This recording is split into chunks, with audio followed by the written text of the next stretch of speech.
Why democracy? The truth from 1940. My mother was in college in Macon, Georgia in World War II. This educational pamphlet was in her effects. Perhaps we should all read it today. I've marked it up with bold italics that I hope every person may read. Why you should want and preserve a democracy. Democracy and education in the current crisis. The Faculty of Teachers College, Columbia University. Single copies of this report are free. Bureau of Publications, Teachers College, Columbia University, 525 West 120th Street, New York City. August 1940. Copyright 1940 by Teachers College, Columbia University. Gravity of the present situation. The American people have watched with growing alarm the series of events which have brought most of Europe and much of Asia under the domination of ruthless military dictatorships. It can no longer be doubted that the present world crisis constitutes a threat of the most serious character to the United States and to the democratic way of life for which it stands. The situation calls for clear thinking and prompt action. It is a primary duty of all liberty-loving citizens to make an immediate and realistic appraisal of the crisis which now confronts our nation. This appraisal may well begin with a frank statement of the factors which compose the current crisis. The gravity of the present situation is due first to the speed and effectiveness with which the dictatorships are achieving their designs. Their success has been the result of a variety of factors. The totalitarian regimes have had clear and definite ideals and aims. They have dramatized their purposes and have skillfully suffused them with emotional appeals. They have rallied their citizens to unified and vigorous action. They have made skillful use of the powerful technical resources produced by the Western world during more than a century of scientific research and invention. They have been persistent, assiduous, and unscrupulous in their activities.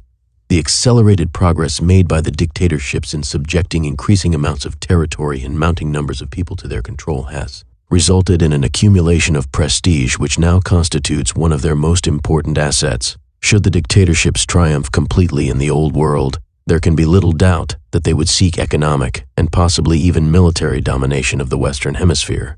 The gravity of the present situation, however, is not due solely to the accelerating triumphs and accumulating prestige of the totalitarian regimes. Our nation is endangered today by internal weaknesses as well as by threats from without.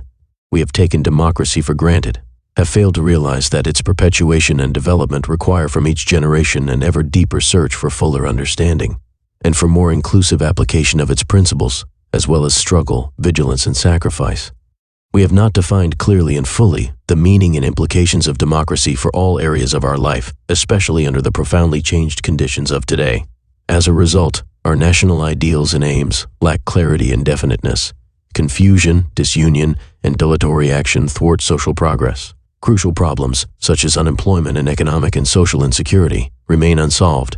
Activity within our own country of groups hostile to democracy further confuses the people and increases the gravity of the situation. Our failure properly to define and pursue the purposes of democracy is also reflected in an inadequate educational program. The curriculum of many American schools should be refashioned to meet more exactly and fully the needs of citizens living in a complex industrial society. It should develop more adequate understanding of democracy and devoted loyalty to it. Educational opportunities should be more equitably distributed among our population. Flagrant neglect of the educational and economic needs of millions of American youths gives rise to one of our most serious internal liabilities. A realistic appraisal of the dangers which threaten our democracy from without and from within counsels neither despair nor surrender. Rather, it challenges us to clarify our understanding of democracy, to realize its implications for all aspects of life, and to give it our devoted service. Our nation possesses vast assets, adequate to building a better and more powerful democracy. We should take full account of these in appraising the present situation. The assets of our nation, however grave the situation in which we find ourselves, a situation, as has been pointed out, recently made serious by forces developed in other lands but also arising from weaknesses in our own culture. This nation has many assets of the highest value. These assets make possible an optimistic look toward the future. Possessing them, we can hopefully and even confidently plan a program that promises even greater happiness for our people and ultimately, we hope, for other parts of the world. The United States has unparalleled wealth, natural, human, and technological, of which we can be justly proud. More nearly than any other great nation, it is able to continue and to maintain a sound, well-balanced national life. Our country has also a geographic isolation that furnishes a strong defense from actual or potential military invasion from overseas. but neither its wealth nor its location affords defense in the war of ideals or in the economic war of competition for world markets. We must prepare for continuing and strengthened attacks on both these fronts. Such preparation demands a stronger national unity based upon a clear understanding of the ideals which make democracy great. Among the important assets of which we are proud and which we can use in the defense of democracy are the following: a common speech and a common culture, a willingness to consider with open mind the contributions offered by diverse races, cultures, and religions, and to adopt those that promise enrichment of the national life, a widespread respect for human personality, and a recognition of each individual's right to live his own life so far as it does not interfere with the welfare and happiness of others, an established belief that the welfare and happiness of the individual are the objectives that justify all social organizations, including government, and that they are superior to the deification of government and to the exaltation of its agents, a common conviction that it is the duty as well as the privilege of every individual to share in the making of decisions concerning general policies that affect the welfare of all, a long experience in self-government, in which every adult may take such part as his interests and abilities warrant, dissatisfaction with the present, and hope that stimulates to activity for a better future, agreement that changes must be made by peaceful means, a general willingness to abide by majority decisions made at the polls, with due respect for minorities who may continue their activities to influence a subsequent decision, recognition of the right of any minority, however small, to propose, to advocate, and even to agitate by proper means for social changes without, as well as within the pattern previously approved by the majority, a widespread approval of the right of the individual to secure, interpret, and disseminate information, to come to such conclusions as it indicates, freely to express opinions, to exert the influence of argument, to choose one's associates, to assemble, to vote, to move freely, to labor at work of one's own choosing, and to enjoy the fruits of one's labor, after contributing a just and proportionate share to the cost of protection and promoting the general welfare, generally approved and practiced civil liberties, which may not be abrogated or curtailed, even by majorities, a widespread system of free education, sympathy for and care of the unfortunate and the needy, intolerance of enduring social stratification, whether caused by birth, race, religion, or wealth, inherited or otherwise acquired, the right to worship according to the dictates of one's conscience, equality before the law, and a presumption of innocence until proved guilty, freedom from fear of persecution by those in authority. Though by no means exhaustive, this list of assets of our country gives everyone something to fight, to defend, and something to work to preserve and extend. Accustomed as we are to these rights and privileges, we could not endure a defeat that took them away, that resulted in the loss of freedom and the violation of sacred personality. With such general assets, it is imperative that we clarify the meanings of democracy, develop a renewed faith in them and devotion to them, and also that we realize their implications for modern life. The defense of our nation demands that we understand what democracy is, that we passionately believe it superior to all other ways of living, and that we apply it consistently to making our country the best possible for a free people. The meaning of democracy. 1. Democracy, the basis of American life and education. Democracy is both a personal way of life and a system of social and political organization. Its aspirations, loyalties, institutions, and behaviors constitute the core of the moral and political tradition of the United States. Were this democratic heritage to be destroyed, America would lose its most distinctive meaning, and our life as a people would be impoverished. In this critical period, it is therefore important to recall certain elemental things about this heritage. First, democracy is not the inevitable result of natural forces. It is rather the achievement of a long human struggle, inspired by ideals of justice and brotherhood, and led by men who loved life but preferred death to the degradation of enslavement. Second, democracy does not perpetuate itself automatically. It is renewedly as those who have experienced its ways are disposed to make its form of life the controlling object of their allegiance. American democracy, now threatened by attacks both within and without the nation, will survive only as we achieve definite ideas about its essential meanings and conditions, and are prepared to work with intelligence, courage, and persistence to maintain them and to make them effective in increasing the welfare of all men. Third, the meanings, faiths, attitudes, and habits inherent in the democratic way of life are not given at birth. The young acquire them only as they learn them through a process of participation and deliberate education. Hence, one of the primary obligations of the American educational system is to provide the most effectual conditions for the young to attain the equipment in knowledge and attitude required to carry on our democratic way of life. American education should make no pretense of neutrality about this great social objective. Our schools should be deliberately designed to provide an education in and for democracy. 2. The moral meaning of democracy. Democracy makes respect for the individual human being its basic and abiding moral purpose. It seeks to develop a way of living together, social, economic, political, which is in harmony with this regard for the intrinsic worth of each person. This has led it to affirm the ideal of equality of opportunity and to oppose all discriminations based on factors of race, wealth, family, religion, or sex. The maximum growth of each individual is the democratic aim. Democracy holds as a corollary that the individual is not to be regarded as the pawn of the state or of any other institution. It tests the validity of the state and of all other social arrangements by their effort and success in promoting the welfare of human beings. According to the democratic conception, individuals are the end, institutions the means. Democracy is a positive, not a negative thing. Its aim is the welfare of the individual. Yet it recognizes that a good life for the individual is to be sought only in a good society and in a good state. The maintenance of the kind of social conditions required to fulfill this democratic ideal demands that individuals place the common good ahead of private advantage. Thus, membership in a democratic society has its responsibilities as well as its privileges. A society which seeks to give each person maximum opportunity for the development of his own capacities is not a society in which each individual can be a law unto himself. Loyalty to democracy necessarily involves active support of those social, economic, and political arrangements which make possible an abundant life for each and every person. 3. The sovereignty of the people. The political consequence of this moral emphasis of democracy on the worth and dignity of each person is popular sovereignty. From the beginning of the American Republic, we have perceived that the welfare of all can best be made the persistent concern of our nation if government is of, by, and for the people. Thus, although providing for the delegation of authority for specified purposes, final authority in the American political system rests with the sovereign community of citizens. The state with its officials is always the agency of this community. We have progressively rejected the notion of control by an elite, whether based on property, family, race, or sex, and we have moved steadily to extend the rights and responsibilities of citizenship to all adults. The ability both to determine basic policies and to choose leaders by peaceful means is characteristic of a democratic society. We should not permit use and habit to dull our appreciation of the great forward step taken by the human race when it began to substitute methods of deliberation, free discussion, and voting for the method of power based on brute force or superstition.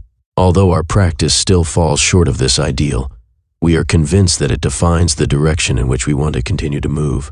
Therefore, any movement or reform which repudiates either the method of persuasion by reason or the principle of majority rule should at once be suspect before the American people. 4. Democracy and a strong government are compatible. Ours is a representative system, nor is there anything inherent in the principle of popular sovereignty which requires that a truly representative government be weak, or that duly elected leaders be denied the initiative and power required to carry on delegated functions. A democratic society does not necessarily believe that the best government is the least government. On the contrary, under present interdependent conditions, democracy, in order to survive, requires strong, efficient government.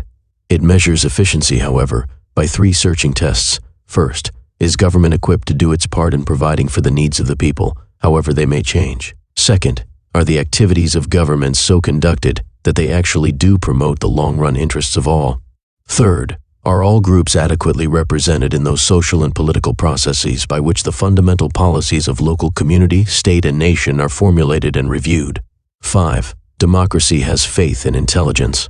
The effectual exercise of sovereignty requires not only the right to vote, but also knowledge of the essential objectives of a democratic society, of the nature of interests and needs social as well as individual, and of the bearing of changing conditions upon life interests and purposes. Unless the individual citizen has access to information which makes reliable judgments possible, he easily becomes the victim of the propagandist and the demagogue. The ability to make sound judgments also involves freedom for the members of a society to inquire, to assemble, to associate, to confer, and to publish in order that ideas may be exchanged, sifted, evaluated, and matured. The exercise of these rights and the acceptance of these responsibilities are important means for the development of resourceful human beings in the realm of social and political affairs. The Bill of Rights, which legalizes these practices, is more than a mere schedule of personal liberties. These civil liberties also constitute a part of the social machinery required for the successful functioning of democracy. for it is by these means that an intelligent public opinion is maintained. So long as our society remains democratic, it will be governed well or poorly to the extent that the common man has and avails himself of opportunity to inform himself about conditions and events. Democracy is committed not to blind obedience, but to the ways of intelligence. The civil liberties are indispensable means to this public intelligence. 6. The creative role of minorities. The acid test of the status of civil liberties is the freedom enjoyed by minorities. In a democratic society, the possibility of the peaceful adjustment of institutions to changing conditions depends upon the ability to keep open the avenues of criticism and agitation, so that innovating minority groups have genuine opportunity to get their case before the public, which has ultimate responsibility for making decisions.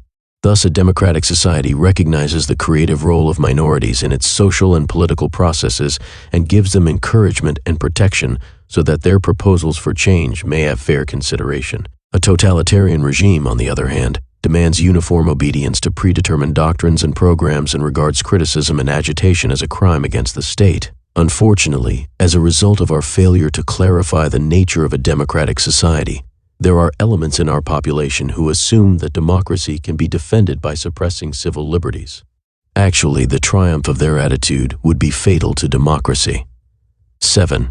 The abuse of civil liberties and attack on democracy. Present events are again emphasizing, however, that democracies can be defeated from within, as well as by attack from without. The civil liberties in our country in recent years have been exploited by groups whose first loyal ties are given to foreign governments and foreign political movements.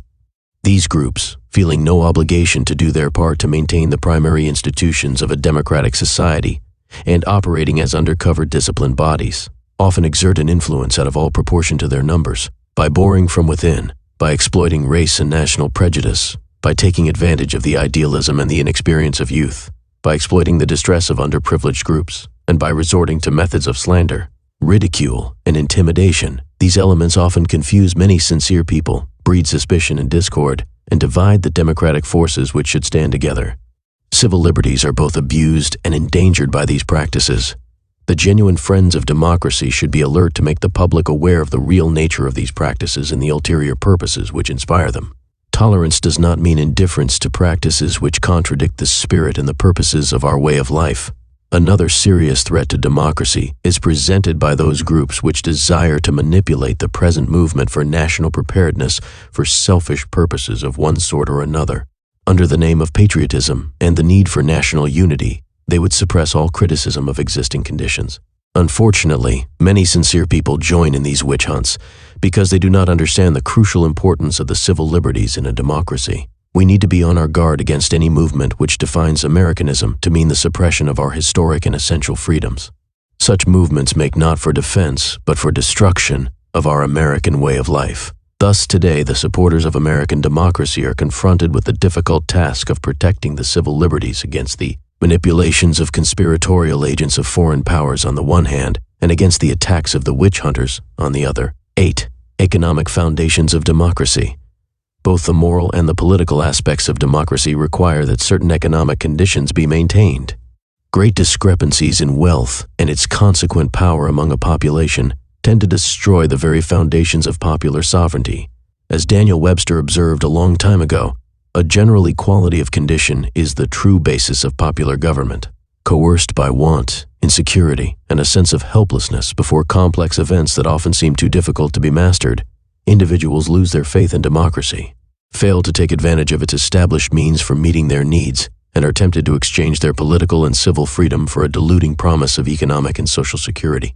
Present conditions which leave unemployed and insecure millions of deserving individuals who would work if they could do so constitute a very serious threat to the social health of our nation. We are convinced that these conditions are not permanently compatible with our democratic way of life. We are also confident that our country has the resources and the will to remedy these conditions. We are not, however, in full agreement about the specific means by which this can be most satisfactorily accomplished. Recognizing our differences, we propose to unite in a determined effort to make the implications of this critical economic situation more widely known, and to cooperate with the representatives of all public-minded groups in a search for democratic social means of resolving this tragic paradox of want, unemployment, and insecurity in the midst of potential plenty. 9. American democracy and the world situation. The American people are widely and justly regarded as a peace-loving people. Although one of the great powers of the modern world, we have not been and are not now inclined toward world conquest. Both geographic and economic factors are partly responsible for this. But the democratic character of the United States has also been a powerful influence. We have felt that the pattern of a nation in arms is incompatible with the pattern of a democratic society, in which the interests and unhampered pursuits of the people are primary. We have wanted to be related to other nations not through military conquest and authoritarian control, but through friendly intercourse, trade, and philanthropic undertakings for mutual good in the fields of science, religion, art, education, public health, and social work. Today we are confronted with a changing world. We believe that present interdependence makes it imperative that we use our national strength in a persistent and determined effort to develop a world order which will forever ban the ways of war and provide security for all peoples to pursue freely their own manner of life. Although our first responsibility is to develop a truly democratic society in our own land, we have, as a group of educators, an ultimate loyalty to the whole human race and not exclusively to our own citizens. Present circumstances, however, are not favorable to the immediate development of this worldwide community on principles in harmony with democracy. To be sure, the possibility of rapid change in the temper of world affairs cannot be dismissed, but the probabilities are that now, and for a considerable period, we must be prepared to defend democracy by defending our nation. This defense should be thorough and comprehensive, not merely to defeat an external enemy, but also to overcome weaknesses within our own national life. It includes, as a necessary part, such an early resolution of internal economic and social problems as will renew the faith of our people in the reality of our professions of democracy. Citizens cannot be expected to manifest heroic devotion toward a country which leaves them insecure and has no place for them in its constructive life activities.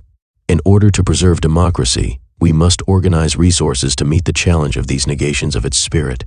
But the defense of the nation must now of necessity also be military. We may pray that we shall not have to resort to arms, but if the trial of battle comes, we should be equipped to meet it with the best plans, manpower, and physical equipment of which we are capable.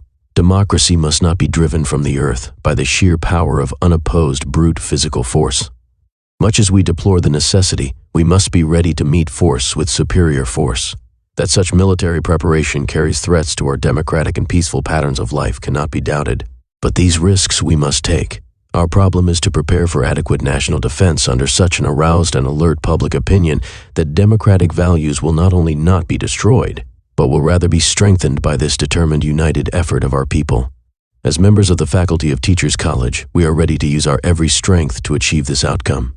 We believe, however, that as educators, our primary responsibility and challenge is to help the people of America gain a more adequate understanding of the ideals and of the conditions of the democratic way of life, and a more thorough grasp of the implications, possibilities, and dangers in the economic, social, political, and moral forces now operating in the national and world situation.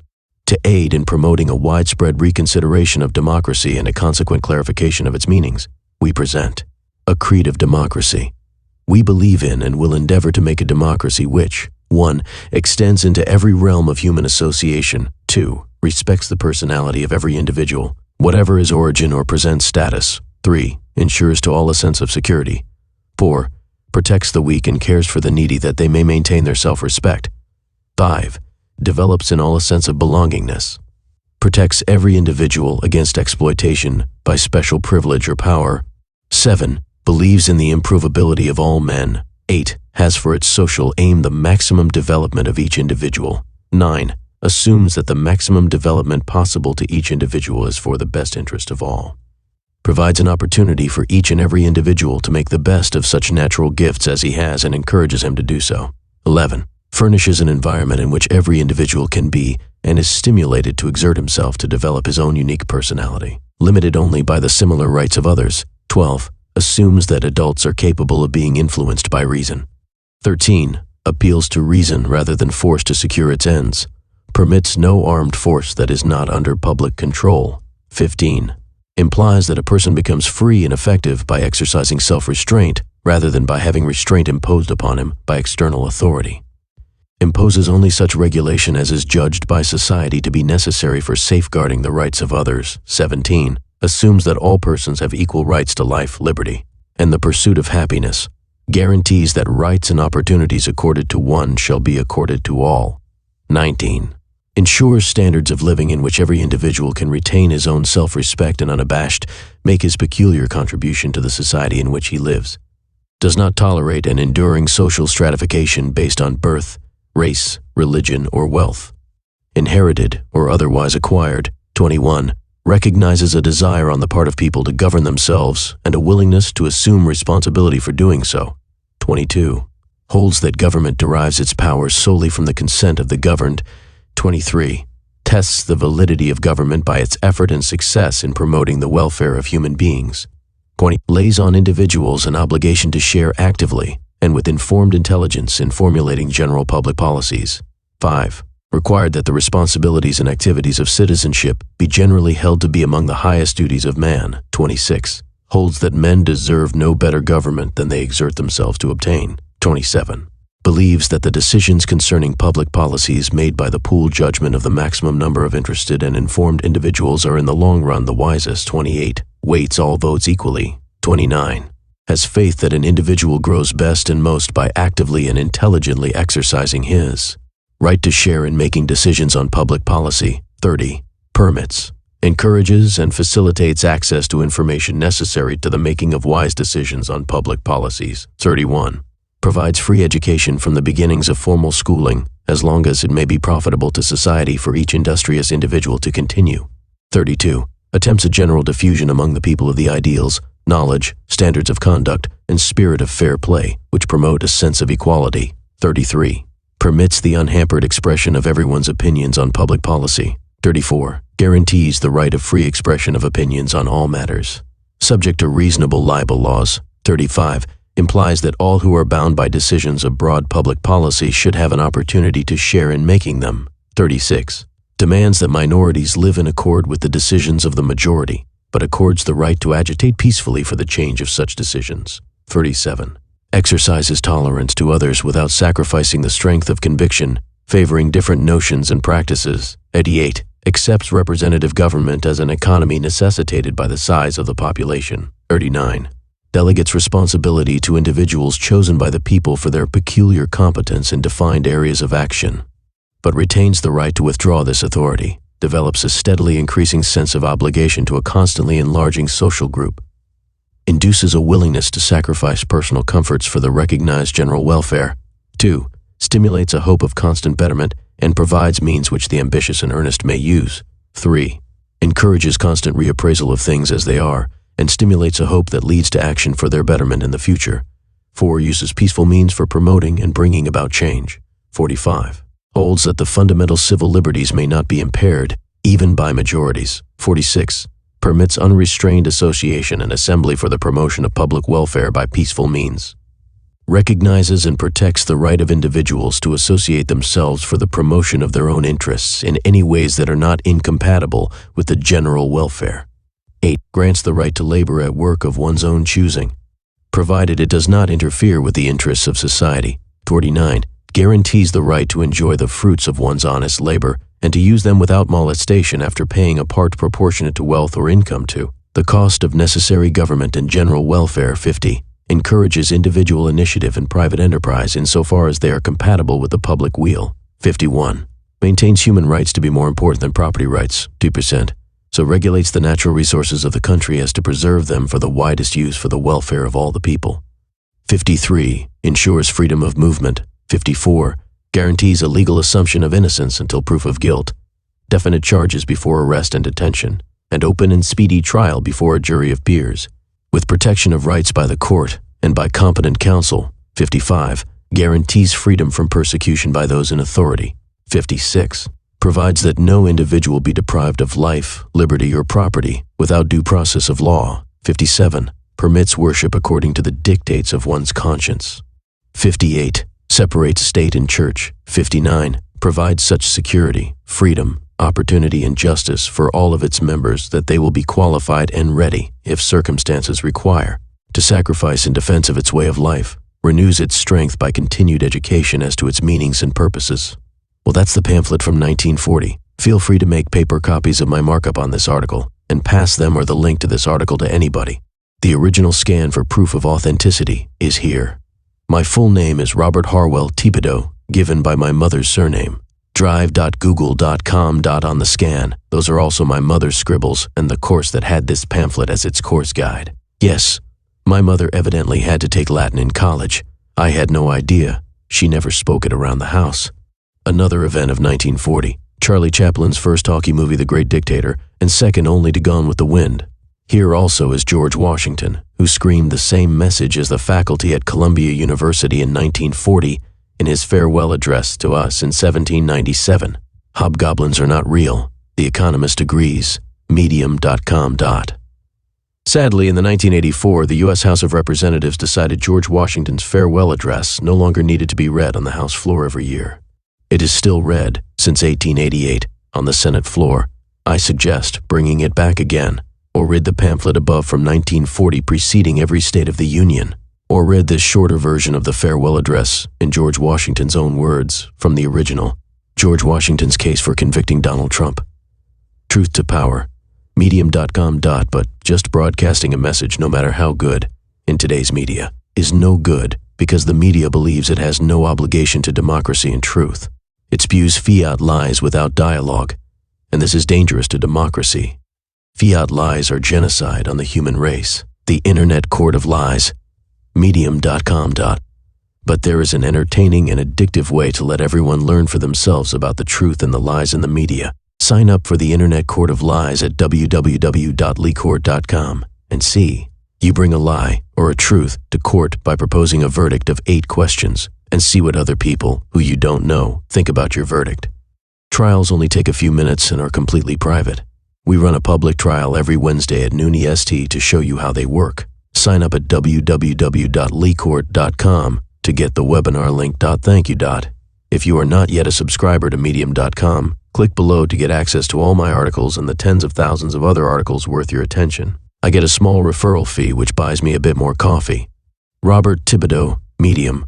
Read writing from Robert Thibodeau on Medium. Carnegie Mellon University since 1979. Cognitive Science, AI, Machine. rhtcmu.medium.com.